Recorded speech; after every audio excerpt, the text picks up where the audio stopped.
মাগরিবের পরে কারো সঙ্গে কথা না বলে এই দোয়াটি 7 বার পরে আল্লাহ তাআলার কাছে যা চাইবেন আল্লাহ আপনাকে তাই দান করবে।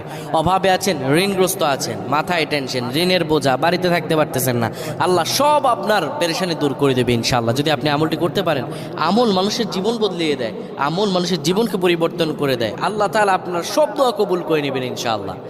মাগরিব নামাজের পরে কিবলামুখী হয়ে থাকবেন, কারো সঙ্গে কথা বলবেন না, কারো সঙ্গে কথা না বলে কিবলামুখী হয়ে আপনি পড়বেন আল্লাহুম্মা আজিরনা মিনান নার, আল্লাহুম্মা আজিরনা মিনান নার, আল্লাহুম্মা আজিরনা মিনান নার।